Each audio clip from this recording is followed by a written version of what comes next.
തുടക്കത്തിൽ ബിസിനസ്സുകാരന് ആ ഒരു ബിസിനസ് എന്നുള്ള ആ കറക്റ്റ് ഐഡിയയിൽ തന്നെ സ്റ്റിക്ക് ഓൺ ചെയ്യുകയും പിന്നെ ബിസിനസ് വലുതാവുന്ന സമയത്ത് ബിസിനസ് ഐഡിയ എന്നുള്ള ഒരു ട്രൂ മീനിങ്ങിൽ നിന്ന് വ്യതിചലിച്ച് പോണ പോലെയൊക്കെ എനിക്ക് ഫീൽ ചെയ്യാറുണ്ട്. അതായത് എന്താണ് ആക്ച്വലി ബിസിനസ് ഐഡിയ എന്ന് പറഞ്ഞു കഴിഞ്ഞാൽ കയ്യിലൊരു ക്യാപിറ്റൽ എമൗണ്ട് ഉണ്ട്, ക്യാഷ് ഉണ്ട്.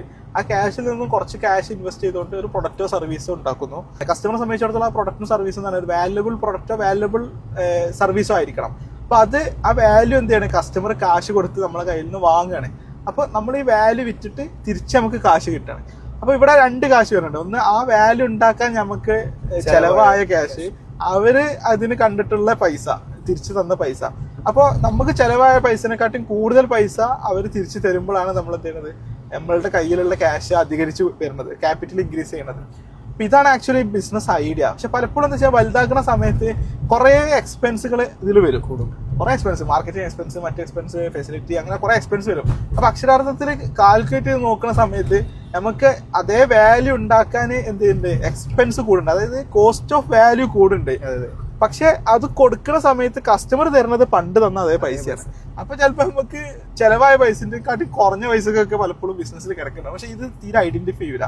കാരണം അവര് നോക്കെന്താ, പ്രൊഡക്റ്റിന്റെ പ്രൈസിൽ പ്രത്യേകിച്ച് മാറ്റൊന്നും വരുത്തിയില്ല. ചിലപ്പോൾ പ്രൊഡക്റ്റിന്റെ പ്രൈസ് കൂട്ടിയും ചെയ്തിട്ടുണ്ടാവും.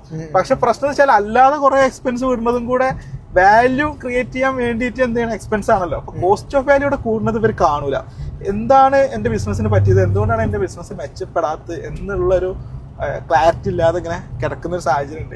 അപ്പോൾ കൃത്യമായിട്ട് എനിക്ക് തോന്നിയിട്ടുള്ള കാര്യം വെച്ചാൽ ഓരോ പോയിന്റിലും, എന്താ പറയാ, ഓരോ ക്വാർട്ടറിലും അല്ലെങ്കിൽ ഓരോ ഇയറിലും അല്ലെങ്കിൽ ഓരോ സ്റ്റെപ്പ് എടുക്കുന്ന സമയത്തും കോസ്റ്റ് ഓഫ് വാല്യൂ എത്രയാണ് എന്നുള്ളതും അതിനെക്കാട്ടി എത്രത്തോളം കൂടുതൽ പൈസ എനിക്ക് ഓവറോൾ കസ്റ്റമറിൽ നിന്ന് തിരിച്ചു കിട്ടുന്നുണ്ടെന്നതും ഉറപ്പ് വരുത്തിയിട്ട് എൻ്റെ ബിസിനസ് ഐഡിയയിൽ നിന്ന് ഞാൻ ഡിഫ്ലക്ട് ചെയ്ത് പോകുന്നില്ല എന്നുള്ളത് ഉറപ്പ് വരുത്തേണ്ട ഒരു ആവശ്യം ശരിക്കും ബിസിനസ് ചെയ്യുന്നുണ്ട്.